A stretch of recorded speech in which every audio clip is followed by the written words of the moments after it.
नमस्कार, मैं हूं प्रखर प्रकाश मिश्रा। आप देख रहे हैं देवभूमि की बात और आज हम जिस मुद्दे पर डिस्कशन करने जा रहे हैं उस देवभूमि की सबसे बड़ा जो महत्व है वो है चार धाम यात्रा शुरू होने जा रही है और इसी चार धाम यात्रा से देवभूमि का अस्तित्व है। साथ ही साथ सरकार को भी बड़ी चुनौतियों का सामना करना पड़ता है, प्रशासन को सामना करना पड़ता है और इसी से रोजगार भी मिलता है। जो 6 महीने का रोजगार मिलेगा उसी से लोगों का जीवन यहाँ पर चलता है। लेकिन वाकई में इस बार चार धाम यात्रा के लिए क्या रिकॉर्ड यात्री आ पाएंगे जैसे पिछली बार आए थे?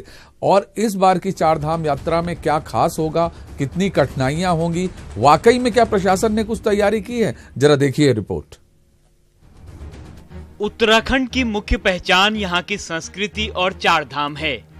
लाखों श्रद्धालु हर साल यहाँ चार धाम यात्रा पर पहुँचते हैं।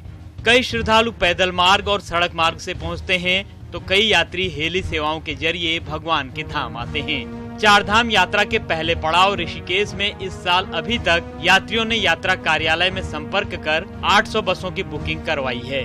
450 साधु संत ऋषिकेश से पैदल चार धाम यात्रा पर निकल चुके हैं। हमारे द्वारा जो है अपनी तैयारियां पूर्ण कर ली गई है। हमारी वाहन स्वामी द्वारा जो है यात्रा में जाने के लिए जो वाहन हैं उन सबको जो है उन्होंने तैयार कर लिया गया है। हमने जो यात्रा की जो ग्रीन कार्ड बनने थे आर्टिफिशियल, हमारी लगभग समस्त गाड़ियों ने ग्रीन कार्ड भी तैयार कर दिए हैं। हमने अपने वाहनों की लॉटरी जो यात्रा पर जाते हैं उनकी लॉटरी क्रमानुसार जो है वो भी निर्धारित कर दी है। वो एक रोड दी गई है चार धाम यात्रा के लिए, तो उससे भी लगता है कि उम्मीदें जगी हैं और कई यात्रियों के अंदर पिछली बार की यात्रा के बाद 2014 की त्रासदी के बाद में 2013-14 की त्रासदी के बाद में अब यात्रियों का मनोबल बढ़ा है, तो मुझे लगता है इस बार यात्रा बहुत अच्छी रहेगी। दिल्ली यमुनोत्री राष्ट्रीय राजमार्ग 123 बाया हरबर्टपुर इन दिनों गड्ढों में तब्दील है और न ही क्षेत्र में सुचारू रूप से संचार सेवाएं चल रही हैं। जो ऑल वेदर में काम चल रहा है वहाँ पे जो कई घंटों का जाम लगेगा, जबकि दूसरी जो सड़क है यमुनोत्री को जोड़ने वाली हरवड़पुर से वो जो है गड्ढा युक्त है। इस पे जो है यात्री है गड्ढों के कारण जो है कि समय बर्बाद करेगा। तो सरकार को चाहिए या हमारे अधिकारियों को चाहिए कि उन रोडों का भी जो है सुधारीकरण हो जो रोडें जो है आज भी गड्ढा युक्त है। बैंकों में जाओ तो बैंकों में भी बहुत दिक्कतें हो रही हैं। आए दिन पता चलता है कभी उनका नेटवर्क नहीं चल रहा है, 4-4 घंटे नेटवर्क नहीं चलता, आके वापस जाना पड़ता है, लेन देन नहीं हो पा रहा है। हम अपने इसमें एटीएमओ में जाते हैं तो पता चलता है कि जी नेटवर्क काम नहीं कर रहा है, एटीएम काम नहीं कर रहा है। तो इस तरीके से तो आए अगले कुछ दिनों में तो लगता है कि जैसे यात्रा का सीजन चालू होने जा रहा है और इस तरह ही रहा तो बहुत समस्याएं सामने आएंगी। उधर चार धाम यात्रा के दौरान हेली सेवाओं को लेकर उठापटक का दौर जारी है। केदारनाथ के लिए हेली सेवा के लिए टेंडर की शर्तों में तीसरी बार बदलाव कर दिया गया है। तीसरे संशोधन के मुताबिक हेली ऑपरेटर NSOP का परमिट अब 31 दिसंबर की बजाय 31 मई कर दिया गया है। कल की अमेंडमेंट है उसमें ये बताया गया है कि जो NSOP वैलिडिटी, जो परमिट वैलिडिटी इन्होंने दिसंबर तक दिखाई थी, अब कल एक और अमेंडमेंट आई जिसमें उन्होंने वो मई महीने तक रखी है। तो उसका कारण ये है कि 2 ऑपरेटरों का जो NSOP है वो दिसंबर से पहले ही ऑफ हो रहा था, तो उनको इन करने के लिए इन्होंने वो चेंजेस करी हैं। चार धाम यात्रा शुरू होने को अब महज 2 सप्ताह का ही समय बाकी रह गया है। लिहाजा यात्रा तैयारियों को लेकर गढ़वाल आयुक्त दिलीप जावलकर भी यात्रा पड़ाव में पहुंचकर जायजा भी ले रहे हैं। लेकिन यात्रा सुगम और सुरक्षित कैसे हो, इसको लेकर स्थानीय लोगों के सवाल भी खड़े होने लगे हैं। Bureau report, news 18। तो आपने देखा कि क्या हालात हैं। बसों को अगर देखा जाए तो कुछ हद तक बसों की तैयारी तो हो गई है, लेकिन डॉक्टर्स वहां कैसे पूरे पहुंचेंगे, किस तरीके से सड़कों को सही किया जाएगा और जो ब्लैक स्पॉट्स हैं उन ब्लैक स्पॉट्स को सरकार कैसे सुधारेगी जिससे कि दुर्घटनाएं ना हो और साथ ही साथ हर पड़ाव पे पूरी सुविधा देनी है। इसी पर हम चर्चा करेंगे। मेरे संग 3 खास मेहमान मौजूद हैं। भारतीय जनता पार्टी से सुरेश जोशी प्रवक्ता हैं, कांग्रेस से मथुरा दत्त जोशी जी हैं और साथ ही साथ सिविल एविएशन एक्सपर्ट हमारे संग हैं डॉक्टर राजीव धर। तो क्योंकि उत्तराखंड को हम सोच ही नहीं सकते अगर चार धाम यात्रा यहां सुगम नहीं हुई।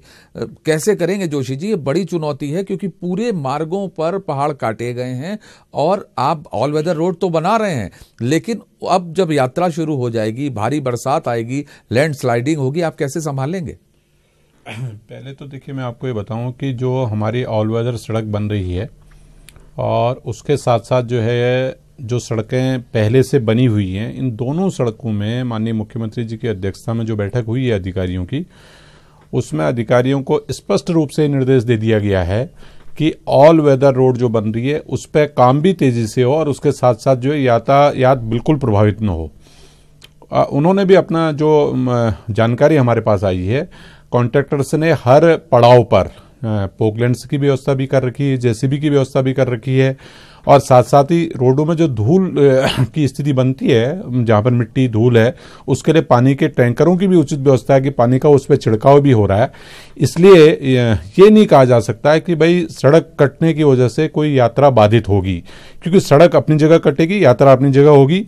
हाँ, निश्चित तौर पर कहीं पर थोड़ा ये विलंब हो सकता है क्योंकि रोड कट रही है, तो कुछ देर के लिए 5 मिनट 10 मिनट आधा घंटा ऐसा समय लग सकता है यात्रियों को कि भाई उनको व्यवधान आएगा और उनको वहां पर को रुकना पड़ेगा रोड के खुलने तक। इसलिए आज की डेट में सरकार यात्रा को लेकर के बहुत संजीदा है और सरकार का हर जो अधिकारी है, जिनको भी यात्रा की व्यवस्थाएं दे रखी हैं, वो अपने अपने काम पे लगे हैं, चाहे गढ़वाल के कमिश्नर हों, चाहे संबंधित जिलाधिकारी हों। सभी संबंधित जिलाधिकारियों को भी निर्देश दे दिया गया है कि यात्रा में कहीं पर भी कोई दिक्कत ना आवे। आपने स्वास्थ्य सेवाओं का जिक्र किया है, उसके लिए डॉक्टर्स की जो टीम है, जो उसके एक्सपर्ट्स हैं, इस बार जो है जैसे पिछली बार कुछ इस तरह की त्रुटियां आ गई थी कि 1-2 यात्री ऐसे थे कि हार्ट अटैक्स और इस तरह की दिक्कतें आई थी। इस बार जो है कि स्पेशलिस्ट डॉक्टर्स की टीम भी हर पड़ाव पर देने की व्यवस्था की जा रही है। जो स्पेशलिस्ट डॉक्टर हैं वो वहां पर रहेंगे, दवाओं की पूरी व्यवस्था रहेगी, यानी यात्रा को कैसे और अधिक सुगम बनाया जाए, कैसे और अधिक सरल बनाया जाए और देश से जो यात्री आते हैं वो एक अच्छा मैसेज उत्तराखंड से लेके जाएं, इसके लिए सरकार चाक चौबंद तैयारी कर रही है। ये आपकी भावना है, लेकिन हकीकत क्या है मथुरा दत्त जी बता रहे हैं। मथुरा दत्त जी, जैसा कह रहे हैं ऐसा ही है क्या? देखिए, ये तो इसी आप अंदाज लगा सकते हैं कि सरकार किस तरीके से काम कर रही है और कितना अच्छा काम कर रही है। अभी तक जो सिविल एविएशन का मामला है, अभी तक सरकार, देखिए 18 तारीख से यात्रा शुरू होनी है और 5 तारीख से चारों धामों में यात्रा चल जाएगी। 5 के कपाट 5 तारीख से पहले सारे खुल जाएंगे, 5 मई से पहले, और 18 में गंगोत्री और यमुनोत्री को खुल जाएंगे।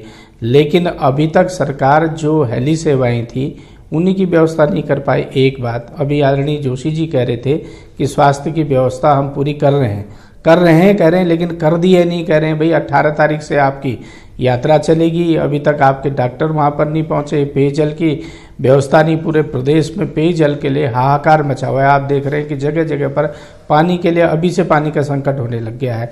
यात्रा ये 800 बस कह रहे हैं, क्या 800 बसों से पूरी यात्रा चलेगी? क्या बसों की व्यवस्था नहीं है। रोडवेज वालों ने भी हाथ खड़े कर दिए, प्राइवेट ऑपरेटर आ नहीं रहे हैं, आप उनको सही किराया नहीं देते हैं।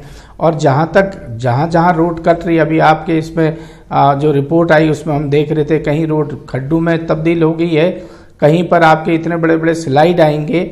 ये चल बसंत का समय है, यहाँ पर आपदा आने में देर नहीं लगती है, बरसात कब आ जाएगी उसका अंदाज नहीं आता है, रोड बाधित होगी। सरकार कतई संजीदगी से काम नहीं कर रही, संवेदनशील नहीं है। अभी तक माननीय मुख्यमंत्री जी ने और जो 4 धाम यात्रा के इनके मंत्री हैं सतपाल महाराज जी, किसी ने भी तैयारी बैठक करके कोई समीक्षा नहीं की कि यात्रा हो रही है। देखो, ये नहीं कहा जा सकता। माननीय मुख्यमंत्री जी ने निर्देशित कर दिया है और अपने जो है कि सतपाल महाराज जी जो पर्यटन मंत्री हैं, उन्होंने भी अपने अधिकारियों को निर्देशित किया है। ये आरोप गलत है आपका कि आप जो कह रहे हैं कि मुख्यमंत्री जी बैठक नहीं कर रहे हैं। हमारी सारी व्यवस्थाएं चाक चौबंद हैं, क्योंकि 24 घंटा पहले आपको सब कुछ ठीक मिलेगा, इसमें शंका नहीं करनी चाहिए। हमारा आपसे निवेदन ये है, आप प्रतिपक्ष की ओर से हमें सहयोग करिए और देश के जितने भी श्रद्धालु आते हैं, आपकी मनस्थिति, आपकी इच्छा ऐसी रहनी चाहिए कि ये यात्रा और अच्छी हो, सुगम हो, क्योंकि ये सबकी है। उत्तराखंड आपका भी है, हमारा भी है। ये भारतीय जनता पार्टी की सरकार है तो आप उत्तराखंडी नहीं है ऐसा मत सोचो, हम सब लोग उत्तराखंडी हैं। यहाँ से देखो, इस चैनल के माध्यम से भी ये मैसेज जाना चाहिए कि उत्तराखंड की सरकार सुगम सरल यात्रा कराने वाली है। इस तरह से नेगेटिव मैसेज चैनल के माध्यम से भी हमको नहीं देना चाहिए, क्योंकि जैसे आपकी सरकार कुछ कह रहे हैं, जो आप कह रहे हैं, एक सेकंड मथुरा दत्त जी, ये बात सही है कि हो रही हैं बैठ के एक सेकंड मैं कह लूं, बैठ के तो हो रही हैं, लेकिन असर नीचे तक जाए ना जोशी जी। मैं यहीं पर आ रहा था। एक निवेदन मधुरा जी, एक निवेदन आपसे कर रहा हूं, क्योंकि ये उत्तराखंड आपका हमारा सबका है। 2013 में जब आपकी सरकार थी, जो आरोप थी, आपने एक बहुत खराब मैसेज दिया कि उत्तराखंड में आने की जरूरत नहीं है और उत्तराखंड यात्रियों को नहीं आना चाहिए, ये उत्तराखंड यात्रा के लिए सुरक्षित नहीं है। ऐसे मैसेज फिर देने का जो आप प्रयास कर रहे हैं, ये मैसेज मत दीजिए। जो भी यात्री आएंगे वो सरकार सुन लो भाई, निभाएगी। अरे नहीं प्रथम जी, मेरा समय जोशी जी ने लिया है। मैं जरा 2 मिनट आपसे मथुरा जी आ रहा हूं, एक सेकंड में आ रहा हूं। मथुरा जी रुको, मथुरा जी रुक तो जाओ, आपके पास आऊंगा। इनकी बात का जवाब तो दे दूं मान्यवर। चलिए दीजिए। इन्होंने ये जो हम पे कह रहे हैं कि हमने निगेटिव उत्तराखंड की छवि सामने रखने का काम किया, मैं इनको याद दिला दूं, इनके राष्ट्रीय नेताओं ने भी आपदा के बाद ये कहा था कि कफन बांध कर सिर पर आइए उत्तराखंड आने वालों के लिए। ये संदेश भारतीय जनता पार्टी ने दिया था, कांग्रेस ने कभी नहीं दिया। कांग्रेस के नेता तो पैदल गए थे केदारनाथ, इनका कोई नेता आज तक पैदल गया हो बताओ जरा। हमने मथुरा दत्त जी और आप गड़े मुर्दे मत उखाड़िए। डॉक्टर धर, हकीकत में बिना सिविल एविएशन की सर्विस के बेहतर तरीके से केदारनाथ की यात्रा पे हम नहीं जा सकते। क्या दिक्कत आ रही है? आप बार बार बता रहे हैं कि साहब टेंडर में बार बार बदलाव किया जा रहा है, समस्या कहां है? देखिए, बेसिकली मैं आपको बताता हूं। पहले तो ये अप्रैल महीने में इन्होंने टेंडर ऑन किया है, और जबकि ये 6 महीने पहले या 4 महीने पहले इस पे प्रोसेस करना चाहिए था, क्योंकि ये बहुत एक्सट्रीम सेंसिटिव एरिया है जहाँ पे आपको बहुत ही होश आवाज़ में हर चीज़ को करना चाहिए। अब आपने टेंडर ले आया है, लास्ट ईयर तो आपने हर ऑपरेटर को परमिट के लिए दिया था वहाँ उड़ने के लिए, और इस साल में आपने एक ऐसी टेंडर प्रोसेस लाया है जिसका लास्ट डेट 30 था, और उसके बाद आपने उसको एक्सटेंड करके 7th कर दिया। 7th करने के बाद आपने फिर से उसमें 2-3 बारी रिवीजन डाले हैं, और जो रिवीजन सिर्फ 5-6 ऑपरेटरों के बीच ही घूम रहे हैं। तो न तो इन्होंने नए ऑपरेटरों के लिए कोई जगह रखी है उसमें आने के लिए, और सिर्फ उन्होंने केदारनाथ एक्सपीरियंस लिखा है। तो अब ये समझ नहीं आ रहा है कि गवर्नमेंट किस तरह से टेंडर देना चाह रही है और किसको देना चाह रही है। प्रॉब्लम कभी उसमें एक्सपीरियंस का क्लॉज होता है, कभी उसमें आपका जो NSOP का क्लॉज होता है, कभी उसी NSOP के क्लॉज को वो हटा देते हैं। बेसिक क्या है कि गवर्नमेंट टेंडरिंग क्यों कर रही है, जबकि इसका जो प्राइस खुद गवर्नमेंट डिसाइड कर रही है। टेंडर जो है प्राइस फिक्स करने के लिए होता है, बट एविएशन में क्या है कि गवर्नमेंट हर साल में खुद रेट्स इनको देती हैं ऑपरेटर्स को। तो इसमें तो वही रेट जो गवर्नमेंट देती है उसी पे ऑपरेटर्स एयरक्राफ्ट उड़ाते हैं वहां। तो इसमें तो टेंडरिंग होनी नहीं चाहिए थी कि किसी भी तरह की। और वहां पे जो लोग 14 हेलीपैड्स है और गवर्नमेंट के 14 हेलीपैड अप्रूव्ड है, तो आप लोगों को तो देखना चाहिए कि अगर वहां 14 हेलीपैड है तो सबको मौका मिलना चाहिए, ताकि आपकी यात्रा जितने ज्यादा ऑपरेटर होंगे उतने ज्यादा उनकी कैपेसिटी बढ़ती है लोगों को उठाने की। इसमें मैं जरा बताएं नहीं राजीव जी, जो आप सरकार पे जो जिस तरह का आप उंगली उठा रहे हैं, सरकार पे एक सवालिया निशान खड़ा कर रहे हैं, विषय ये नहीं है। विषय ये है गवर्नमेंट पे कोई भी, मैं बीजेपी सरकार ने, मैं आपको एक बार और इसमें थोड़ा सा एडिशन करूंगा। लास्ट ईयर जब हरीश रावत गवर्नमेंट ने इसी तरह का एक टेंडर निकाला था, तो पूरी बीजेपी एक मत लेके उसको एक इलेक्शन एजेंडा बनाया था कि सबको परमिशन होना चाहिए। तो क्या हुआ है कि जो ही टेंडर हरीश रावत ने जिंदल कंपनी को डिप्लॉय कर दिया था, तो बीजेपी गवर्नमेंट आते ही उस टेंडर को कैंसिल कर दिया, और वही उन्होंने सब ऑपरेटरों को खुद ही परमिशन दे दिया वहां उड़ने का। अब इस साल में क्या टेंडरिंग है, और वो 6 से 7 ऑपरेटरों के बीच में ही क्यों घूम रहा है? नहीं, ये जो आपका 6 और 7 ऑपरेटर से या 6-7 कंपनियों के बीच में घूमने वाली बात है, ये वास्तविकता नहीं है। नहीं, मैं आपको टेक्निकल आदमी हूं, आप टेक्निकल हैं, टेक्निकल आदमी हूं मैं। और जो टेंडर बना है ना, सुन तो लीजिए, आप मेरे पूरे विषय को सुन लीजिए ना। आपके विषय को हमने सुन लिया है, आप पूरे विषय को राजीव जी सुनिए। विषय ये है कि सरकार ये चाहती है पहले तो वहां पर वो एविएशन के लोग आए जो सुरक्षित यात्रा करा सकें, और वो हेलीकॉप्टर से को उस हेली सर्विस को वहां पर को लाएं। देखो विगत वर्षों में एक चीज ये भी देखने को आई है कि जो हेली सेवाएं वहां पर दी गई हैं उनके कहीं पर इंजन की प्रॉब्लम थी, कहीं पायलट्स की प्रॉब्लम थी, ऐसी भी बहुत प्रॉब्लम्स और बहुत शिकायतें पिछली दफे आई हैं। इसलिए सरकार ये चाहती है, जैसे आपने एक विषय अभी कहा कि केदारनाथ घाटी से हमारा मतलब नहीं है। कम से कम देखो जिन लोगों ने हेलीकॉप्टर सेवा में जो आपके ग्रुप्स के लोग काम करने वाले हैं, जो आपके क्रू मेंबर्स हैं, वो कम से कम हिल स्टेशन पे चले हुए लोग तो हों, जो भाई वहां के क्लाइमेट पे जो है कि सही ढंग से उतर पाए, सही ढंग से क्लाइमेट को समझ पाए। इसलिए देखो सरकार जो काम कर रही है, सरकार बहुत सोच समझ कर रही है। हमारी मंशा पे सवाल कहीं भी प्रश्न चिन्ह मत खड़ा कीजिए। हम कहीं भी नहीं चाहते हैं कि किसी को हमने फायदा पहुंचाना या कोई हमारे लोग हैं।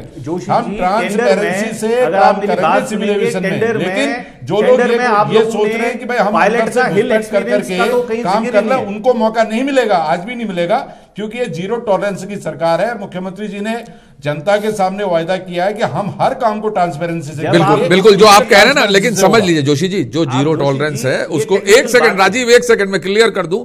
जीरो टॉलरेंस आप रखिए, लेकिन किसी का हक ना मारा जाए। यह कहा जा रहा है कि जब साहब यहां 14 हेली सर्विसेज पहले से उड़ रही हैं और वो बेहतर तरीके से, आपको एक भी एक्सीडेंट उनके बीच में नहीं है, तो फिर अब उन्हें किनारे करके एक विशेष कंपनी पर कृपा की जा रही है। कोई विशेष कंपनी पर कृपा नहीं की जा रही है। देखो हम लोग जो लोग उसके लिए क्वालिफाई होंगे, जिनके जहाज अच्छे होंगे, जिनके क्रू मेंबर्स की फैसिलिटीज अच्छी होगी, और जो लोग जो है कि यात्रियों को परेशान नहीं करेंगे, और जो एक किराया जो फिक्स किराया किया गया है उस किराए के माफिक जो लोग चलेंगे, और जिनको डीजीसीए से जो है कि परमिशन होगी उड़ने की, ये सारी चीजें देखो पिछले अगर सालों को अगर आप देखेंगे, कई हेली सर्विसेज ऐसी भी थी जो घुसपैठ में चल रही थी, जिनको डीजीसीए तक की परमिशन नहीं थी। उनके पायलट जो थे उसमें मैं आपको मथुरा दत्त जी ये कांग्रेस के ऊपर आरोप आ गया, कांग्रेस की सरकार घुसपैठ करके उड़वा रही थी।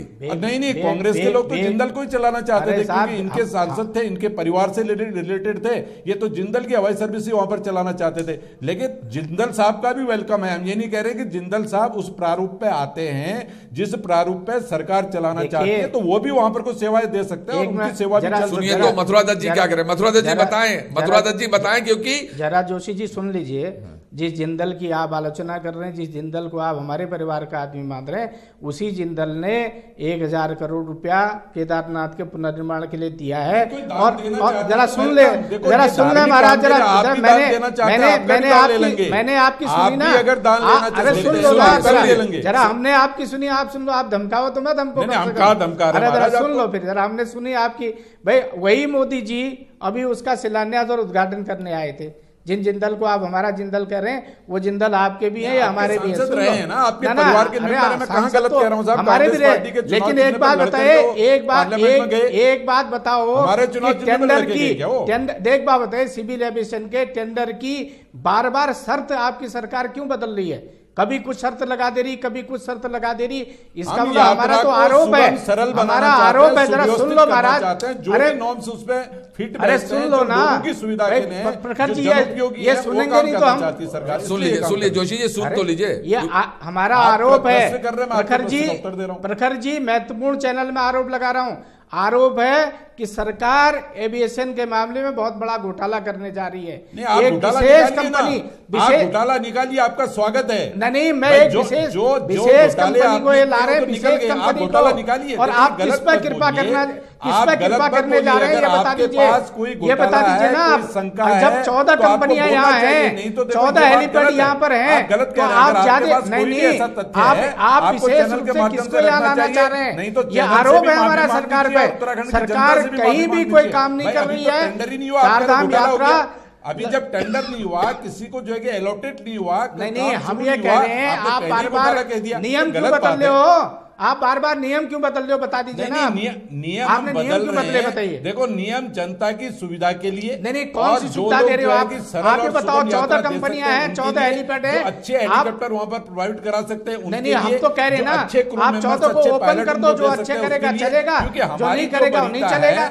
हमारा लेकिन आप जो 3 कंपनी में मानना है वो क्यों ये कर है रहे कि हैं? भाई हम जो पूरे देश से और दुनिया से वहां पर टूरिस्ट आएंगे, पर्यटक आएंगे, आप लाई कहा रहे हो, आप उनको विशेष सुविधा 3 देना कंपनी हमारी को देने ड्यूटी के है। चक्कर में है। जिसको आपने पहले दिया किसको ऑब्लाइज कर रहे हैं ये तो खुलासा हम कर दो। किसी को ऑब्लाइज नहीं कर और रहे। कितने ऑब्लाइज करोड़ों करने का वाली घोटाला पार्टी होने जा कांग्रेस रहा है, पार्टी ये है। बता पूरे दीजिए। 70 चलिए साल आप से दोनों हम रुकिए, ऑब्लाइज आप दोनों रुकिए, आप दोनों हम रुकिए, ऑब्लाइज नहीं कर रहे किसी को, ना हमने ऑब्लाइज आप किया। रुकिए रुकिए रुकिए, भारतीय जनता पार्टी भी जरा शांत हो जाए, कांग्रेस भी शांत हो जाए। डॉक्टर धर सुन लीजिए, 3 वो कौन सी बड़ी बात है जिसकी वजह से किसी कंपनी को वहां पे उड़ने की परमिशन है, और ऐसी क्या बात आती कि उसको मना किया जाता है? अब अगर जोशी जी थोड़ा सा शांत रहें तो मैं हाँ, जल्दी बता दीजिए। टेक्निकल आरोप मत लगाओ हमसे। आरोप नहीं लगा रहा हूं मैं, टेक्निकल बातें जो टेंडर में जल्दी आई से हैं, बता दीजिए, जल्दी से, समय कम है। सबसे बड़ी बात है, पहले तो इन्होंने 3 ऑपरेटरों को ही परमिशन के लिए बोला था कि जिनके पास 3 हेलीकॉप्टर्स हो, फिर उसको अभी उन्होंने रिलैक्स कर दिया। सेकंड, उन्होंने सेफ्टी का क्लॉज ही नहीं था उसमें। अब सेफ्टी का क्लॉज में उन्होंने ये सेफ्टी का क्लॉज है, सेफ्टी के क्लॉज में इन्होंने क्या लिखा है कि उत्तराखंड की सेफ्टी चाहिए, किसी को उत्तराखंड का क्रैश नहीं होना चाहिए। जबकि उसी कंपनी का बॉम्बे में क्रैश हुआ है, तो वो अगर उसको ऑल ओवर इंडिया का सेफ्टी का लगाएंगे उसमें क्लॉज, तो वो एलिजिबल नहीं बनेगी। उत्तराखंड और ऑल इंडिया में डिफरेंस है ना मान्यवर। उत्तराखंड के हिल पे जब आप जो है कि फाटा से उड़ान भरते हो और केदारनाथ में जाते हो तो वो क्या सिचुएशन है, और मुंबई से आप पुणे जाओगे तो वो क्या सिचुएशन है? एक्सीडेंट होता है। डीजीसीए में एक्सीडेंट होता है। एक्सीडेंट कहीं भी हो वो ऑपरेटर एलिजिबल नहीं होता है। देखिए, आपकी बात जो है, आप टेक्निकल जिस बात को कह रहे हैं, मैं हर चीज आपको टेक्निकली बोल रहा हूं। कह रहे हैं, रुक जाइए, एनएसओपी का कोई एनएसओपी रुक जाइए, समझ गया डॉक्टर धर, मैं समझ गया समय कम है। इनका कहना है कि अगर किसी कंपनी का हेलीकॉप्टर पूरे इंडिया में क्रैश हुआ है तो वो ब्लैक लिस्ट में आएगी ना। वो ये नहीं कह रहे हैं कि उत्तराखंड, वो कह रहे हैं पूरे में। एक्सीडेंट तो एक्सीडेंट है, जान तो जान है। अगर आप उसका बॉम्बे में एक्सीडेंट हुआ तो वो यहां एलिजिबल कैसे हो जाएगा, ये कह रहे हैं ये। नहीं, सवाल इस बात का है कि भाई अगर कोई क्लॉज लगा गया है कि उत्तराखंड में एक्सीडेंट नहीं होना चाहिए। नहीं, उत्तराखंड में एक्सीडेंट का विषय ये है ना, उत्तराखंड की टोपोग्राफी अलग है, आपकी दूसरी जगह की अलग है। आप मुझे ये बताइए कि आप जब सिविल एविएशन से हैं, आप खुद ही जो है कि इस बात को मानते हैं कि जब 12,000-14,000 की चढ़ाई पे जब कोई पायलट जाता है, उसकी और जो 4,000 में नीचे फीट पर चढ़ता है उसके डिफरेंसेस आप खुद देखते हैं। आप कभी भी नए पायलट को जो है कि केदारनाथ, बद्रीनाथ, यमुनोत्री, गंगोत्री, धारचूला, मुंशेरी नहीं भेजेंगे। और यहाँ पर वो यही कह रहे हैं डॉक्टर धर, यही कह रहे हैं कि साहब एक्सीडेंट और एरर लेस कंपनी को आप दीजिए ना मौका। आप ऐसी कंपनी को मौका क्यों दे रहे हैं जिसने बॉम्बे में तो एक्सीडेंट कर दिया और यहां उसने नहीं किया? हमारा कहने का मतलब यह है कि जो उत्तराखंड की टोपोग्राफी है, उत्तराखंड को जो कंपनी जो है सेफ जोन में जो है कि यात्रा दे सकती है, तो इसका मतलब है कि आज तक जो कोई वहां यात्रा हुई है वो सेफ नहीं है, तो उसको निश्चित तौर पर देखो, हमारी प्रायोरिटी तो उत्तराखंड है ना। आज अगर हमने निकल आया है तो हम उत्तराखंड को करेंगे ना। लब्बो-लुआब निकल आया है। हमने प्रशासन को जगाने की कोशिश की है। आप तीनों ने भी ये बताया है कि उत्तराखंड की यात्रा पूरे तरीके से, चारधाम यात्रा सुगम हो, सरल हो, और जो श्रद्धालु यहां आए वो एक अच्छे भाव से आता है तो यहां से अच्छा अनुभव लेके जाए और उत्तराखंड को सदा याद करे और लोगों को भी यहां भेजे। लेकिन प्रशासन की जिम्मेदारी है और डबल इंजन सरकार की भी जिम्मेदारी कि सारी सुविधाएं मुहैया करा दी जाएं और किसी का भी हक ना मारा जाए। तो अब देखना यह है कि किस तरीके से समय रहते जोशी जी आपकी सरकार सभी चीजों को चुस्त दुरुस्त करती है, चाहे वो हवाई सेवा हो, बस सेवा हो, टैक्सी सेवा हो, डॉक्टर्स की अवेलेबिलिटी हो, पानी, रहना, और सबसे बड़ी बात महंगाई पे कंट्रोल रखना कि मनमाने तरीके से सामान ना बेचा जाए यात्रा के दौरान। तो आप सबको बहुत बहुत हमारे आने के लिए धन्यवाद, और हम ये उम्मीद कर रहे हैं कि सरकार इस बार एक नया रिकॉर्ड बनाएगी यात्रा में। लेकिन इस बार सरकार को कई पड़ाव ऐसे भी सामने उसके होंगे जिन्हें पार करना होगा जिसकी उसने पहले कभी उम्मीद नहीं की थी। बहुत बहुत धन्यवाद, आप सबका बहुत बहुत नमस्कार, और आप लोग बने रहिए न्यूज़ 18 के संग और खबरों के लिए।